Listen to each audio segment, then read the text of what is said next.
It begins like any ordinary evening.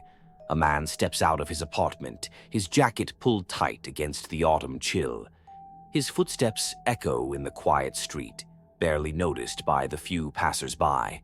He is calm, focused. To anyone watching, he is just another face in the crowd.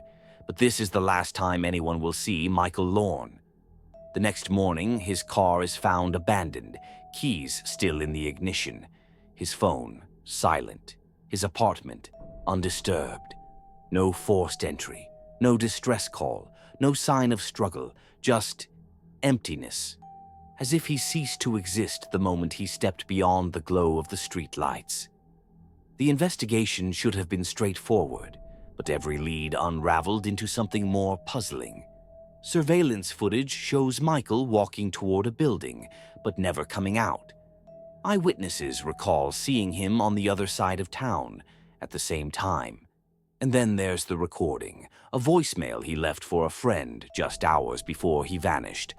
A message that no one can explain. Michael Lorne didn't just disappear. His absence left behind questions that still echo today. Was he running from something? Was someone following him? Or was there an answer buried so deeply that no one dared to uncover it? Tonight, we retrace his final steps. We analyze the evidence that has baffled investigators for years, and we confront the lingering question that has haunted those who knew him. Where is Michael Lorne?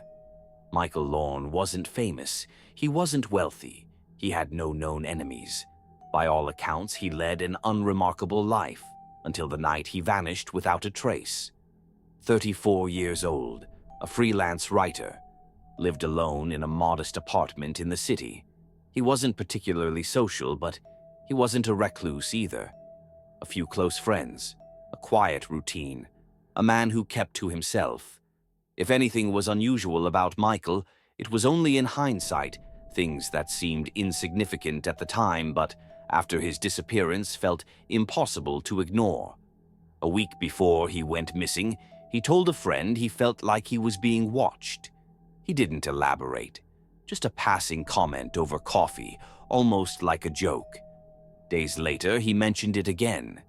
This time, he wasn't laughing. He started checking his locks more than usual, glancing over his shoulder. His internet search history revealed late-night queries on surveillance equipment, private investigators, how to detect a tracking device. But there was no official complaint, no evidence of a direct threat. Nothing to suggest why a man who had lived in the same apartment for years would suddenly become paranoid. And then, there's the message, the last known recording of Michael's voice. A voicemail left for his closest friend, Peter Gaines, at 10:42 p.m. the night he disappeared. The words, simple, measured, almost rehearsed. If anything happens to me, don't believe what they tell you. That was the last time anyone heard from Michael Lorne. Hours later, he was gone. What happened that night? Where did he go? And why, after all these years, does his case still defy explanation? Michael Lorne had no history of mental illness, no debt, no known conflicts. To the outside world, his life was routine, uneventful. But in the weeks leading up to his disappearance, his behavior changed, subtly at first, then unmistakably. His internet search history reveals late-night inquiries into missing persons cases, stalkers, unsolved disappearances. He purchases a second phone, one he never tells anyone about. And then there are the notes, handwritten, scattered, some coherent, others trailing off mid-sentence. Who was they? What did Michael believe was happening to him? A week before he vanished, Michael met with Peter Gaines. According to Peter, he was different, distant. He kept checking his phone, looking at the door. When asked what was wrong, he hesitated, then muttered something odd. You ever feel like something is watching you, but not in the way you'd expect? Surveillance footage from that week shows Michael looking over his shoulder in public places, sometimes stopping mid-step as if listening for something. Neighbors recall seeing his lights on at odd hours, the glow of his laptop screen flickering late into the night. And then there was the final phone call. The last person he spoke to was Peter. The voicemail, deliberate, cryptic. "If anything happens to me, don't believe what they tell you." At 11:17 p.m., Michael is seen walking out of his apartment building. He doesn't appear rushed. He doesn't seem scared. He is calm, collected. He is heading somewhere, but he never comes back. No signs of distress, no evidence of a struggle, just gone. His car is found the next morning, still running. Wallet inside, driver's door slightly ajar, but Michael is nowhere to be found. At 10:42 p.m., Michael Lorne leaves a voicemail for Peter Gaines. By 11:17 p.m., he walks out of his apartment building. These are the last confirmed moments of his existence. The streets are quiet. The air is cold. He takes his usual route, right on Pine Street, past the closed bookstore, then toward an intersection where security cameras capture his final known steps. And then, nothing. The next time his presence is recorded, it's not by a camera.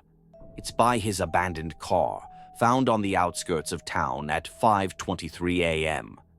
A blue 1998 sedan, engine still running, driver's door open. Inside, his phone, his wallet, his keys. No sign of struggle, no blood, no fingerprints, except his own. The location makes no sense. Michael had no reason to be there. It wasn't on his usual route. He had no known connections in the area, no witnesses, no calls.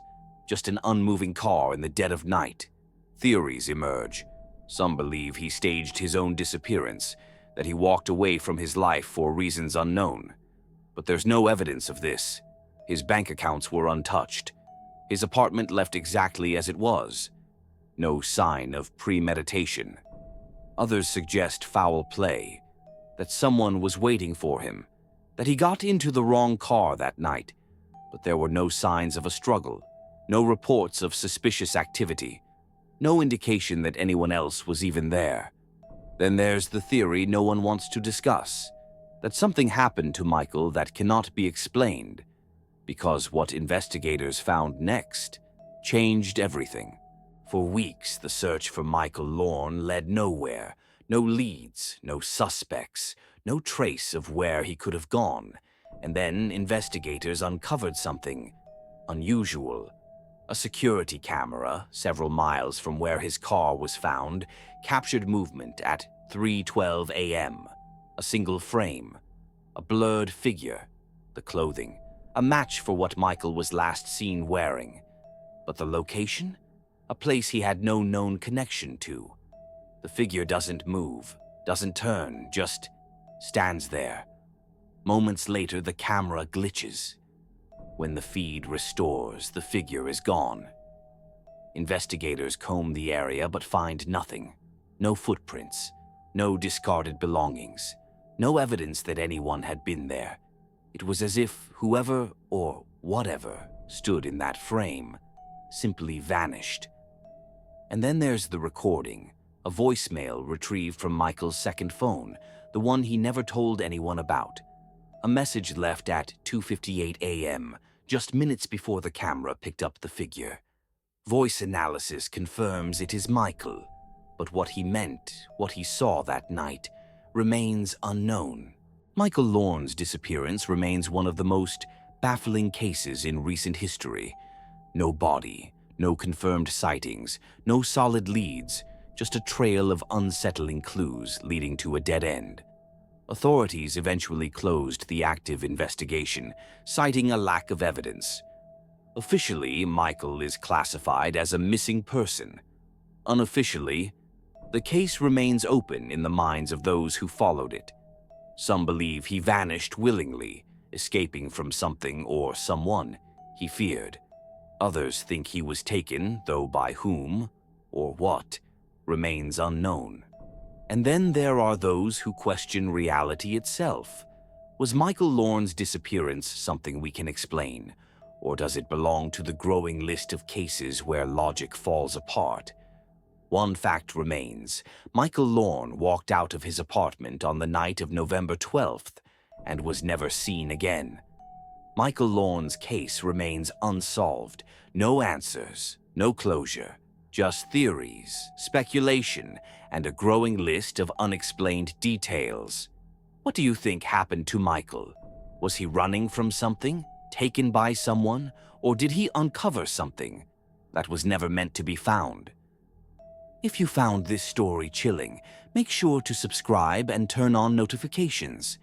We dive into the darkest, most unexplained mysteries, and Michael Lorne is just one of many. Check out our playlist of true crime horror stories for more cases that will leave you questioning reality.